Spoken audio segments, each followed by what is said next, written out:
Приветствую всех подписчиков, а также зрителей моего канала.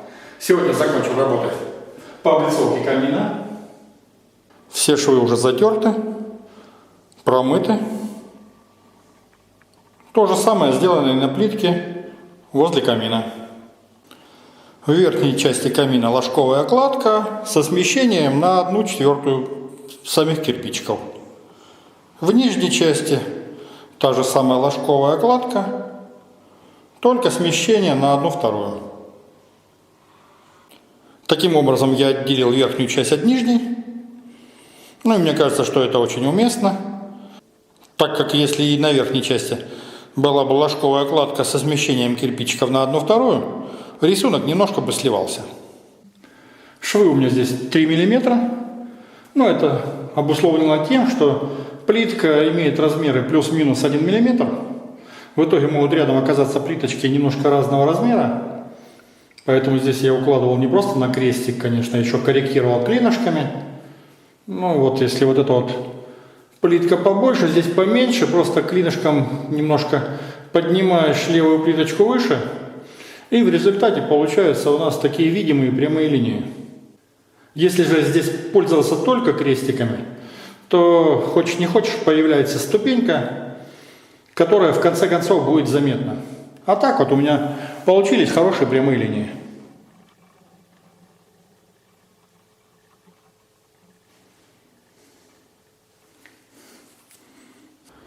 Также в делении камина на две части хорошо помогает вот полочка, которая выполнена из клинкера того же производителя. Это ступеньки с капеносами. Здесь я их затер коричневой затиркой, ну, что придает данным ступенькам такой вид монолита. Ступеньки с капеносами уложены с небольшим выпуском, но это требуется по технологии укладки. Вот сами капеносы никаким образом не должны упираться вот в нижнюю плиточку. Также, мне кажется, я удачно обыграл перемычку над топкой. Здесь я кирпичи расположил вертикально. Видео про то, как делал эту перемычку, есть у меня на YouTube. Кто не видел, расположу ее в подсказках. Но также будет ссылка под самим видео. Ну, вот в нижней части топки. Также у меня кирпичики, я старался их расположить вертикально, но получились по большому счету квадратики. Ну, на мой взгляд, это нисколько не портит сам рисунок вокруг топки.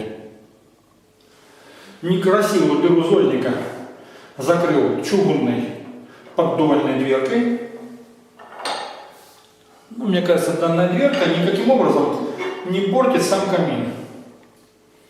Здесь на самой дверке нанесен еще кельтский рисунок. Дверка немножко запылилась, но еще идет тут ремонт. Поэтому отмывать ее хорошо не стал. Примыкание самой облицовки камина к стенам у меня никак пока не организовано. Ну, стены кривые. Буду их в дальнейшем перештукатуривать. Вот тогда я сделаю здесь аккуратное примыкание. Кирпичи у меня здесь подрезаны, хорошо отшлифованы. Поэтому в дальнейшем вот это само примыкание мне будет сделать здесь нетрудно. В верхней части клинкер у меня подрезан под углом 15 градусов. Математическим путем его высчитать не получилось, так как здесь эта стена под наклоном находится. Но поступил просто. Взял один кирпичик, подрезал его все время, меняя угол на плиткорезе. Ну и в конце концов добился нужного результата. Когда посмотрел на плиткорезе, угол получился 15 градусов. Точно такой же угол и с другой стороны. Все краешки тоже хорошо отшлифованы, ничего тут не царапается. Вот это пространство между стеной и кирпичом даже подчищать не стал. Здесь тоже будет вверху уже стена перештукатуриваться, она достаточно неровная.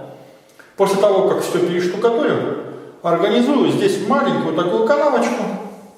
Вот она и будет соединять как бы одну поверхность с другой. Как бы одну фактуру и вторую.